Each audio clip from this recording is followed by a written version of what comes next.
Petite précision avant de commencer, cette vidéo sur le Burj Khalifa et l'histoire de Dubaï était prévue depuis plusieurs semaines. Les événements récents liés aux tensions avec l'Iran n'ont évidemment aucun lien avec la sortie de cette vidéo. Le Burj Khalifa culmine à 828 mètres et depuis plus de 15 ans, il est présenté comme le plus haut bâtiment jamais construit par l'homme. Une tour devenue tellement connue qu'elle est aujourd'hui indissociable de la ville qui l'a fait naître, au point d'en être devenue un symbole, celui qui résume Dubaï en une seule image. L'histoire officielle, on la connaît tous parce qu'elle est simple, claire et efficace. Dubaï voulait un élément fort, quelque chose qui marque les esprits, qui s'impose sur la scène mondiale et qui a fini par prendre la forme d'un record absolu, planté au milieu du sable pour montrer jusqu'où une ville pouvait aller quand elle décidait de ne plus accepter aucune limite. Et quand on regarde la tour, c'est difficile de ne pas y croire. L'image est impressionnante, presque trop bien maîtrisée. Une ligne droite, un sommet qui semble percer le ciel, une ville futuriste tout autour, comme si tout avait été pensé pour transformer la réalité en décor propre et spectaculaire.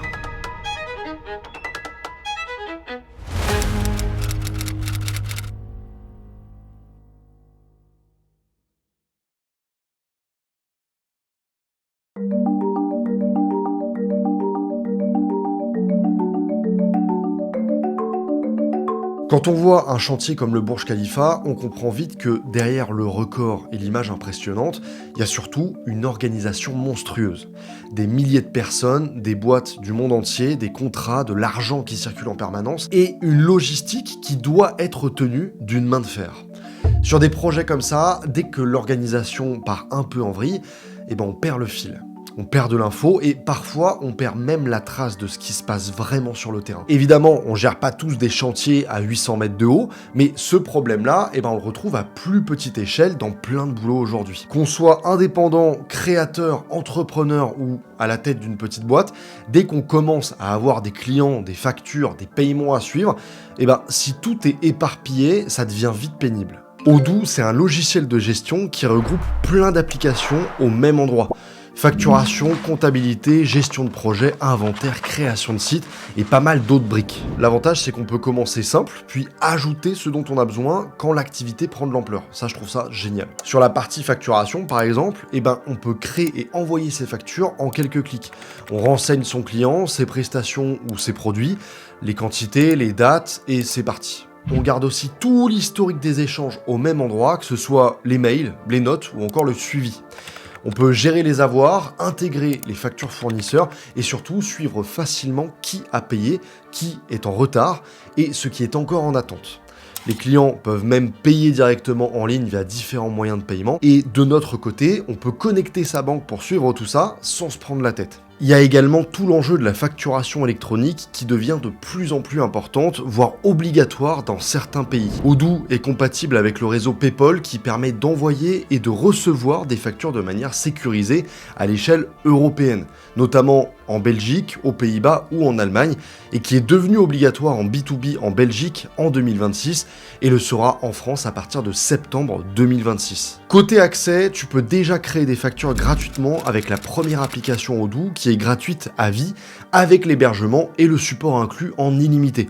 Et si ton activité se développe, tu peux ensuite débloquer l'ensemble des applications à partir de 19,90 par mois. Si vous avez une activité à gérer et que vous voulez utiliser une application simple pour la facturation, je vous mets le lien en description. Et nous, on reprend l'histoire du Burj Khalifa en se posant justement une question qui reste rarement posée. Qu'est-ce que ça veut dire concrètement de construire le bâtiment le plus haut du monde ? Dans le désert, sous une chaleur extrême, sur du sable, avec des délais serrés, des coûts énormes, des milliers de personnes et un chantier qui ne peut jamais se permettre de s'arrêter.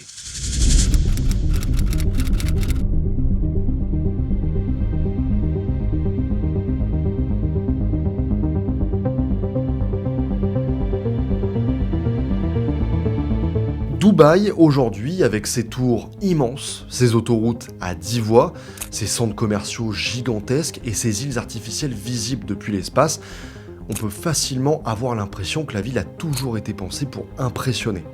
Comme si tout avait été conçu dès le départ pour produire quelque chose de spectaculaire.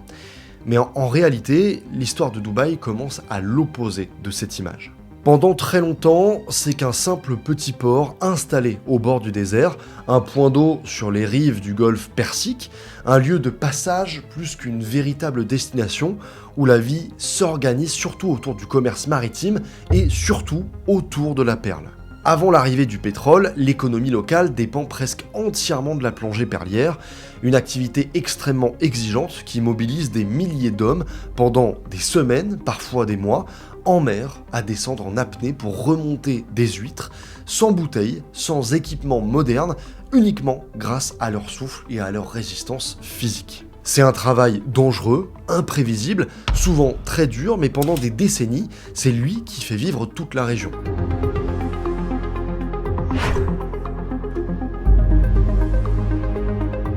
Puis, dans les années 1930, tout bascule. Deux événements frappent presque en même temps. La crise économique mondiale, qui fait chuter la demande et l'arrivée des perles de culture japonaises, produites à grande échelle et beaucoup moins chères. En quelques années seulement, le commerce traditionnel s'effondre. Les revenus disparaissent, la pauvreté augmente et l'avenir devient profondément incertain. À ce moment-là, absolument rien ne permet d'imaginer que ce petit port du désert deviendra un jour l'un des centres urbains les plus spectaculaires du monde. Et puis, en 1966, un événement change brutalement la trajectoire de la ville, la découverte de pétrole.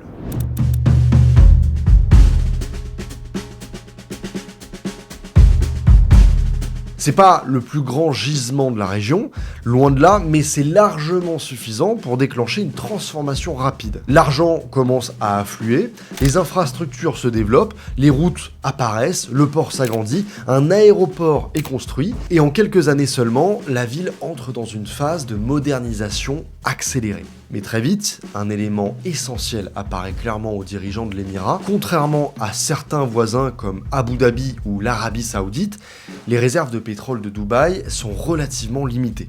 Et cette richesse ne pourra pas durer éternellement. C'est à ce moment-là qu'un choix stratégique décisif est fait. Plutôt que de dépendre durablement du pétrole, Dubaï décide de construire un autre modèle économique, basé sur le commerce international, la finance, le tourisme, et sur sa capacité à se rendre visible à l'échelle mondiale.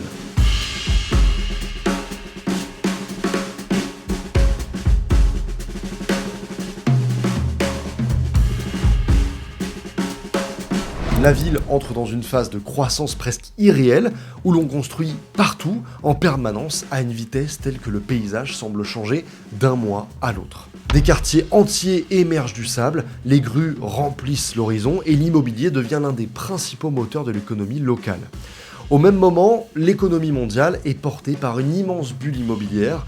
Les capitaux circulent facilement, les investisseurs cherchent des projets spectaculaires et Dubaï attire l'argent international à une vitesse impressionnante. C'est dans ce contexte très particulier qu'apparaît l'idée du projet qui deviendra plus tard le Burj Khalifa.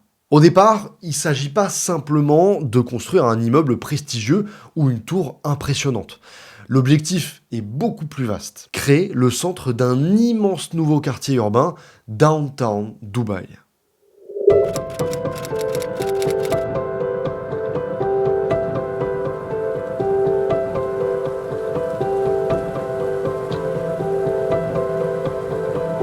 New York a sa skyline, Paris a la tour Eiffel, Kuala Lumpur a les tours Petronas, Shanghai a sa forêt de gratte-ciel.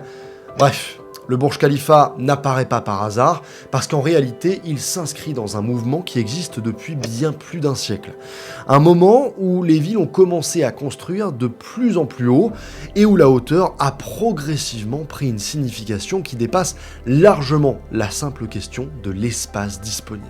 Dès la fin du 19e siècle, quand les premiers gratte-ciel apparaissent à Chicago puis à New York, l'objectif ne consiste déjà plus à seulement empiler des bureaux, parce que construire en hauteur devient aussi une manière de montrer la puissance économique d'une ville, d'affirmer sa présence dans le paysage mondial et de rendre cette présence immédiatement visible, presque impossible à ignorer. Pendant longtemps, cette progression reste quand même assez lente, parce que chaque nouveau record demande des moyens techniques absolument énormes, des gros investissements et des capacités d'ingénierie que seules quelques grandes métropoles possèdent réellement. Ce qui fait que dépasser certaines hauteurs, notamment la barre des 300 mètres, reste quelque chose d'exceptionnel, presque rare, surtout réservé à des projets très particuliers.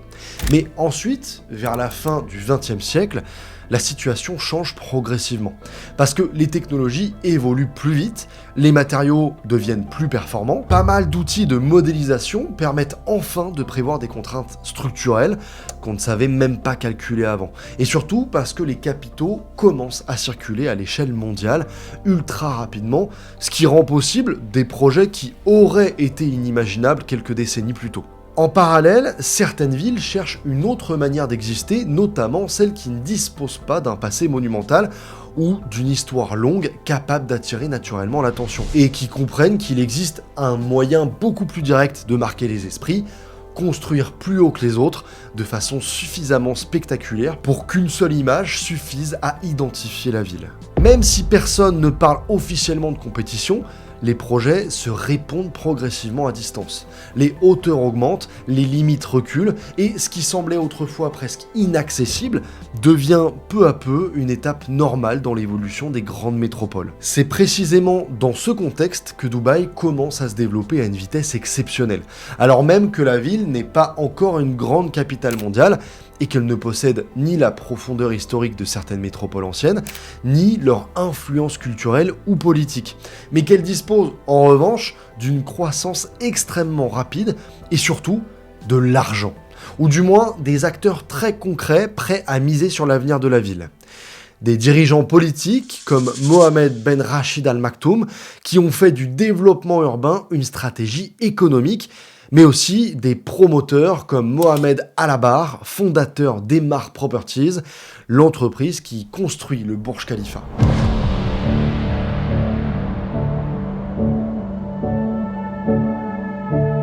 D'ailleurs, Emar, c'est l'un des plus grands promoteurs immobiliers du monde, qui ne construit pas seulement des tours, mais des quartiers entiers. La tour, c'est en réalité la pièce centrale d'un gigantesque projet urbain, Downtown Dubaï, conçu pour attirer habitants, touristes, entreprises et capitaux internationaux.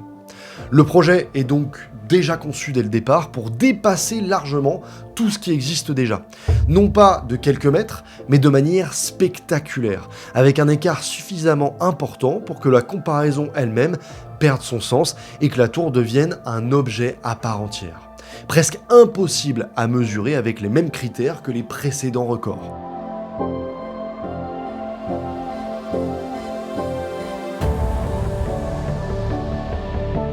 Lorsque la construction commence en 2004, le contexte économique mondial semble parfaitement favorable, avec un marché immobilier en pleine expansion, des investissements massifs et une confiance générale dans l'idée que la croissance peut se poursuivre sans limite réelle. Mais cette dynamique bascule brutalement en 2008 avec la crise financière mondiale. Dubaï traverse une crise financière majeure, la bulle immobilière s'est effondrée, les prix ont chuté brutalement, les grands projets sont ralentis et la ville est fortement endettée. Quelques semaines avant l'inauguration, l'Émirat a même dû demander un report sur une partie de ses dettes, ce qui a fait craindre une quasi-faillite.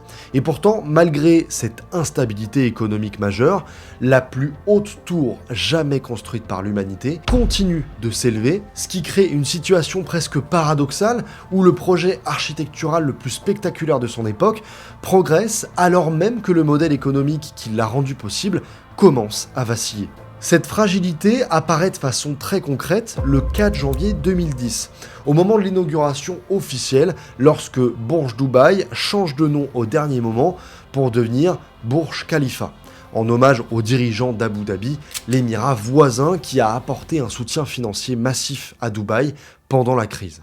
Malgré ce contexte, l'impact visuel et médiatique est immédiat, parce que au moment de l'ouverture, le monde entier découvre simultanément une structure de 828 mètres qui domine l'horizon, visible à des dizaines de kilomètres, entourée d'une mise en scène spectaculaire, parfaitement orchestrée pour produire une image forte, simple et mémorable.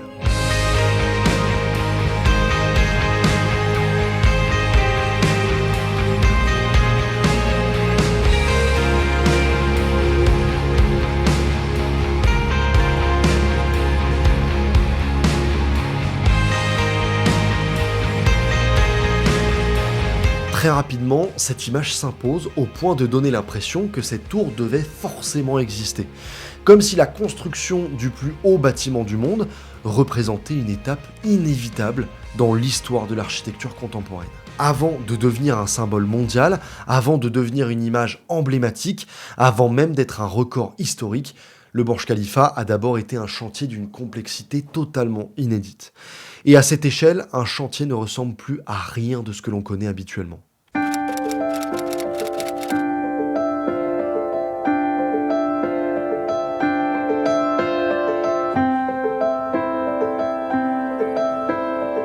Quand on regarde le Burj Khalifa aujourd'hui, on voit une silhouette parfaitement stable. Une forme nette, comme si tout avait toujours été simple et parfaitement maîtrisé depuis le début. Pourtant, pendant plus de 6 ans, la tour a été un problème immense, permanent et complètement nouveau. Parce qu'à partir du moment où un bâtiment dépasse certaines hauteurs, on ne parle plus simplement de construire plus grand, on entre dans un autre monde où les règles changent entièrement. La gravité ne se comporte plus tout à fait comme on l'imagine, les matériaux réagissent différemment, la chaleur modifie les structures, le vent devient une force constante, et même des éléments aussi ordinaires que le béton ou les ascenseurs cessent de fonctionner comme dans un bâtiment classique. En fait, tout ce qui semblait évident à une échelle normale doit être repensé, recalculé, testé, ajusté ou même inventé. Et avant même de monter vers le ciel, il faut déjà résoudre un problème fondamental, le sol. À Dubaï, le terrain n'est pas une base rocheuse massive capable de supporter naturellement un poids gigantesque. C'est un sol sablonneux, chargé en sel, sensible à la chaleur et à l'humidité, un sol qui bouge, travaille et qui réagit en permanence à son environnement.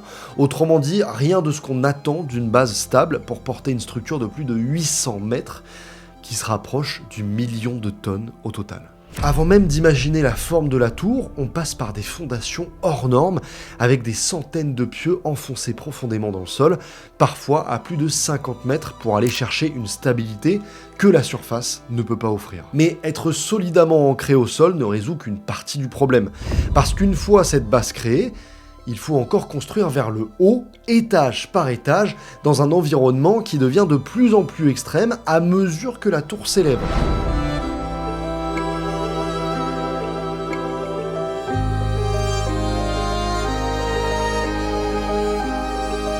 Très vite, un adversaire invisible s'impose partout, le vent. À plusieurs centaines de mètres d'altitude, le vent n'est plus une simple rafale passagère. C'est une force continue irrégulière, difficile à prévoir, capable de mettre une structure entière en mouvement. Plus un bâtiment est haut, plus il agit comme un levier gigantesque. Ce qui signifie que même une pression relativement faible peut provoquer des oscillations importantes au sommet. Construire une tour parfaitement rigide serait donc dangereux parce qu'elle subirait directement toute l'énergie du vent sans pouvoir l'absorber. Les ingénieurs doivent alors résoudre un problème paradoxal, créer quelque chose d'extrêmement solide, mais capable de bouger légèrement sans se briser. Et c'est pour cette raison que la forme du Burj Khalifa n'est pas droite ni uniforme. Sa base en forme de Y et sa silhouette qui change progressivement en montant ne sont pas des choix esthétiques, mais des solutions physiques. En fait, la tour modifie en permanence la manière dont l'air circule autour d'elle, ce qui empêche le vent de s'organiser en pression régulière. Au lieu de lutter frontalement contre cette force, la structure la perturbe et la disperse. Et pendant que l'air pousse de l'extérieur, un autre problème apparaît à l'intérieur même du bâtiment, le comportement des matériaux. Le béton, par exemple, devient extrêmement difficile à utiliser dans ces conditions. Il doit être pompé à des hauteurs jamais atteintes auparavant, parfois à plus de 600 mètres, tout en conservant une résistance parfaite. Or, le béton supporte mal la chaleur extrême, les longues distances, les pressions élevées et le temps de transport prolongé. Et à Dubaï, les températures dépassent régulièrement 45 degrés. C'est pour ça que pour éviter qu'il ne sèche trop vite ou qu'il ne se fissure, les coulées ont souvent lieu la nuit, l'eau du mélange est refroidie avec de la glace et la composition elle-même est modifiée pour résister à des contraintes inhabituelles. Chaque coulée devient une opération extrêmement précise parce qu'une seule section mal formée peut compromettre tout ce qui repose dessus.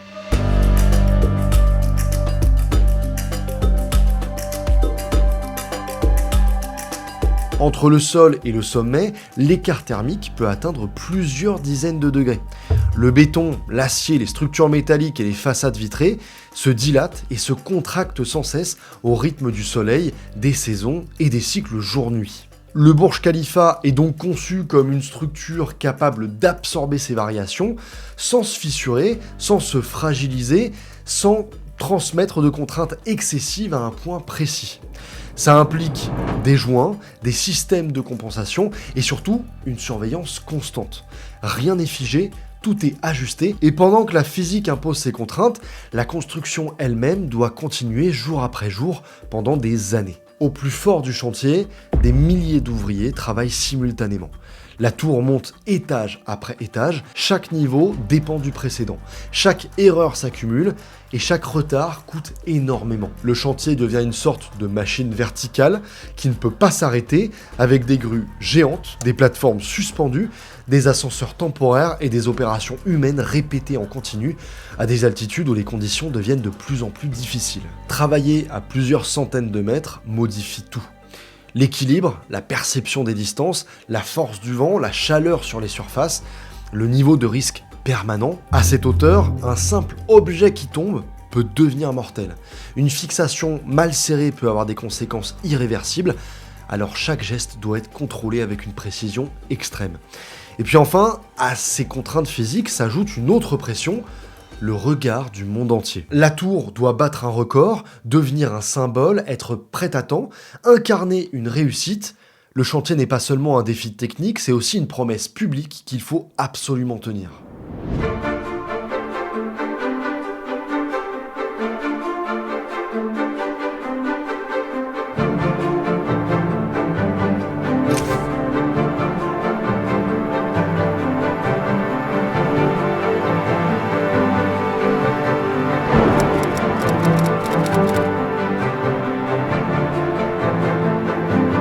Une fois la construction terminée, le défi ne disparaît pas. Par exemple, les ascenseurs ne servent pas simplement à monter ou descendre comme dans un immeuble classique. Dans le Burj Khalifa, ce sont vraiment les artères du bâtiment. Monter ou descendre prend du temps, il faut parfois changer de cabine, passer par des zones intermédiaires, et tout est organisé pour éviter les bouchons. Si les ascenseurs ne fonctionnent pas correctement, les gens ne peuvent plus circuler normalement, accéder au logement, au bureau, à l'hôtel, et en cas de problème, ça complique aussi toute la gestion de la sécurité. Autre chose importante, la tour ne peut pas fonctionner comme un seul grand espace. À cette hauteur, ce serait trop risqué. Le bâtiment est donc découpé en plusieurs zones, séparées, un peu comme des compartiments indépendants. Si un incident se produit quelque part, un incendie, une panne électrique, un souci technique, l'objectif est de l'isoler au maximum pour éviter que tout le reste soit touché. Mais pour que ça marche, il faut une organisation très précise. Des systèmes complexes et des équipes formées pour intervenir rapidement. D'ailleurs, plus on monte dans la tour, moins les étages sont réellement conçus pour accueillir du monde. La tour devient plus étroite, les mouvements du haut vent sont plus perceptibles, les conditions climatiques changent, l'évacuation devient plus difficile et les systèmes techniques prennent de plus en plus de place. À une certaine hauteur, le bâtiment ne sert plus vraiment à être habité, il sert surtout à rester stable, à fonctionner correctement et à atteindre la hauteur qui fait de lui un record. Et puis, il y a tout simplement l'entretien. À plus de 800 mètres du sol, la moindre intervention devient beaucoup plus compliquée que dans un bâtiment normal. Nettoyer les vitres, vérifier la climatisation, réparer un équipement technique, rien n'est simple. Chaque opération demande du matériel spécifique, du temps, de la coordination et des équipes capables de travailler dans des conditions assez extrêmes. Au final, le Burj Khalifa fonctionne un peu comme un organisme qui a besoin d'une surveillance permanente. Tout est lié, tout dépend du reste. La tour tient debout parce qu'elle est surveillée, contrôlée et ajustée en continu, parce que sa stabilité n'est pas quelque chose d'acquis une fois pour toutes. C'est un équilibre qu'il faut maintenir tous les jours, même si les visiteurs ne s'en rendent jamais compte.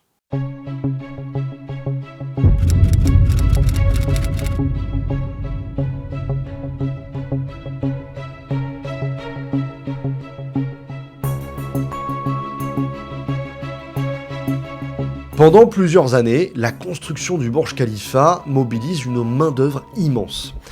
La grande majorité des ouvriers viennent d'Asie du Sud, notamment d'Inde, du Pakistan, du Bangladesh ou encore du Népal. C'est pas quelques équipes spécialisées qui travaillent sur le chantier, mais des milliers de personnes présentes en continu, souvent loin de leur pays, de leur famille et de leur vie quotidienne. Au moment le plus intense de la construction, environ 12 000 ouvriers travaillent en même temps sur la tour. Ce fonctionnement n'a rien d'exceptionnel à Dubaï. Une grande partie des grands projets de construction reposent sur ce modèle. Une main-d'œuvre étrangère très nombreuse, indispensable pour faire avancer les chantiers, mais rarement visible. Les conditions de travail sont difficiles, le rythme est soutenu et la pression ne disparaît jamais vraiment. Comme on l'a dit, construire toujours plus haut signifie aussi travailler dans des environnements de plus en plus exigeants. Mais ce qui frappe quand on s'intéresse à cette dimension humaine, c'est pas seulement la difficulté du travail, c'est aussi le manque d'informations très claires sur ce qui se passe réellement à l'échelle de milliers d'ouvriers. Sur un chantier aussi gigantesque, étalé sur plusieurs années, aucun bilan officiel détaillé accessible au public concernant les accidents humains n'a été clairement publié. C'est effectivement ce qui m'a poussé à faire cette vidéo, parce que je me suis rendu à Dubaï pour faire cette vidéo, j'ai visité le Burj Khalifa, et j'ai été choqué de voir qu'à aucun moment donné, on parle des travailleurs. Dans tout le musée du Burj Khalifa, il n'y a aucun travailleur qui est mentionné. On voit juste quelques petites photos, mais on n'en sait pas plus sur leurs conditions de travail, sur ce qui s'est passé.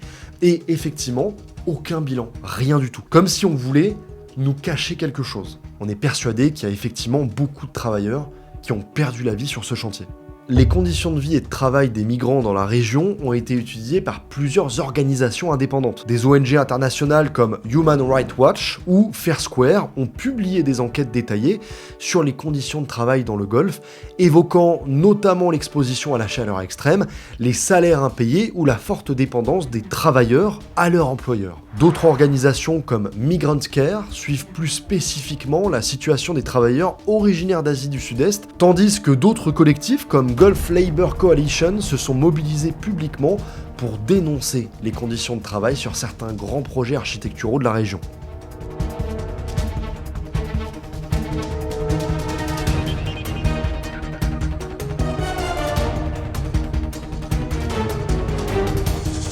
Ces enquêtes ne portent pas uniquement sur un chantier ou un bâtiment en particulier, elles décrivent surtout un système plus large dans lequel s'inscrit aussi la construction du Burj Khalifa. Un système qui fonctionne en partie parce qu'il reste discret, parce que ceux qui construisent ne sont presque jamais visibles dans l'image finale. Leurs noms ne sont pas associés au bâtiment, leurs visages n'apparaissent pas dans les photos qui circulent partout dans le monde, et surtout à l'intérieur de la tour, comme je vous le disais tout à l'heure. Et pourtant, cette pression n'est pas restée totalement invisible. En 2006, alors que la tour est encore en construction, plusieurs milliers d'ouvriers se révoltent sur le chantier. Environ 2500 travailleurs participent à ce qui devient la plus grande émeute ouvrière jamais observée aux Émirats. Des bureaux sont saccagés, du matériel est détruit, et les dégâts sont estimés à près d'1 million de dollars. À l'origine du mouvement, selon les informations relayées à l'époque, des salaires impayés et des conditions de travail dénoncées depuis longtemps. Une accumulation de tensions qui finit par exploser. Le lendemain, d'autres travailleurs, notamment sur le chantier de l'aéroport de Dubaï, se mettent en grève en soutien. L'événement attire l'attention pendant un moment, puis disparaît presque totalement du récit public autour de la tour. Et c'est justement ce qui est frappant, même lorsque les tensions deviennent visibles, même lorsqu'elles prennent une forme spectaculaire, elles restent rarement au centre de l'histoire qu'on raconte sur le Burj Khalifa. Quand la tour est inaugurée, ce que le monde voit, c'est une silhouette immense qui perce le ciel.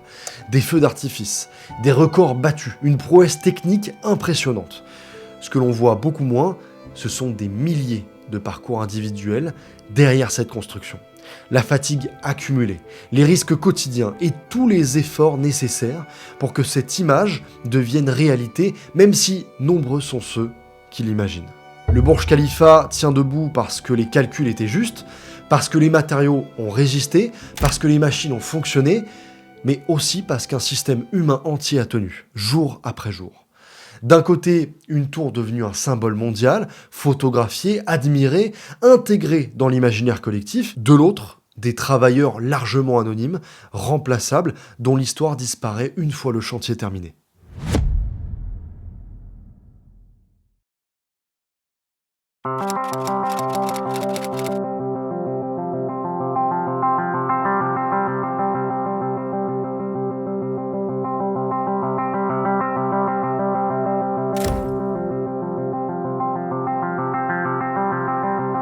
Dans cette logique, le Burj Khalifa, c'est pas juste un gros projet immobilier. C'est un symbole pensé pour fonctionner, et pour qu'un symbole fonctionne, il faut une histoire simple, facile à comprendre et facile à répéter. Une prouesse technique, un record, un exploit humain, point. Et ça marche parce que c'est clair, ça se retient vite et ça se raconte en 2 phrases, sauf que forcément, quand tu racontes une histoire aussi simple, tu fais un tri. Tu mets certaines choses en avant et t'en laisses d'autres dans l'ombre. Et ça, c'est pas un truc spécial à Dubaï, c'est presque toujours comme ça dans les grands monuments. On retient ce que l'on voit à la fin. Les pyramides d'Égypte, les cathédrales européennes ou les grands gratte-ciel du XXe siècle, et tout ce qui concerne la construction, le chantier, l'envers du décor, passe souvent en arrière-plan. Parce que ce n'est pas ça que les gens ont en tête quand ils pensent à un symbole. Avec le temps, cette manière d'utiliser l'architecture comme accélérateur de visibilité a commencé à inspirer d'autres villes, au point que certains parlent aujourd'hui d'un véritable effet Dubaï. C'est-à-dire l'idée qu'un projet spectaculaire peut aider un territoire à exister plus rapidement sur la scène mondiale. Ce qui explique pourquoi on voit apparaître des projets similaires dans différentes régions du monde, avec des tours toujours plus hautes, des quartiers entiers pensés comme des vitrines internationales. Et de ce point de vue-là, le Burj Khalifa remplit parfaitement son rôle. Parce qu'il est connu partout, il attire des millions de visiteurs et il est devenu l'image la plus reconnaissable de Dubaï, au point que quand tu penses à la ville, tu vois direct cette silhouette. Et cette logique, on la retrouve partout autour, avec une transformation urbaine beaucoup plus large, avec des ports immenses, des îles artificielles, des centres commerciaux gigantesques comme le Dubai Mall avec plus d'1 million de mètres carrés et plus de 1200 boutiques.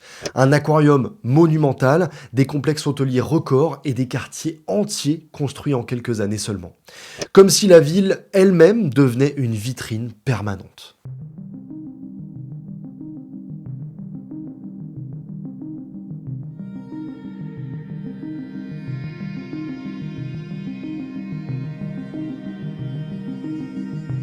Bref, le Burj Khalifa, c'est une construction dont l'échelle reste difficile à imaginer, avec 6 années de chantier, 330 000 m3 de béton, 103 000 m2 de verre, 39 000 tonnes d'acier et une structure visible à près de 95 km par temps clair. Lorsqu'il est inauguré en 2010, le gratte-ciel à 1,5 milliard de dollars dépasse très largement tout ce qui existe alors, avec un écart si important que beaucoup y voient une limite difficile à franchir.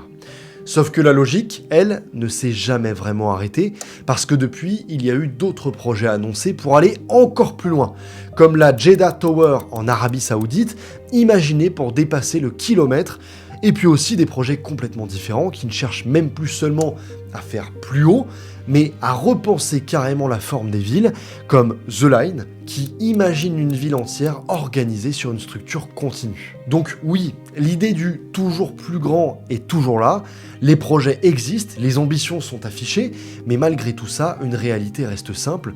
Plus de 15 ans après son inauguration, le Burj Khalifa reste encore aujourd'hui le plus haut bâtiment habitable jamais construit et aucun autre gratte-ciel n'a réussi à recréer un écart aussi énorme. La course continue, sur le papier en tout cas, mais pour l'instant, cette hauteur tient toujours. Et tant qu'elle tient, le Burj Khalifa reste ce qu'il est depuis 2010. Un record intact, une référence mondiale. Et une ligne que personne n'a encore vraiment franchie. Et au fond, ça soulève une question plus large. Est-ce que ce sont les progrès techniques qui transforment le monde, ou est-ce que c'est notre envie d'aller toujours plus loin qui oblige la technologie à évoluer ? Merci à vous d'avoir suivi cette vidéo. Si vous voulez découvrir Odoo ou tester gratuitement, le lien est en description. Merci à eux de nous soutenir et nous, on se retrouve très vite pour la prochaine vidéo. C'était Neoxy.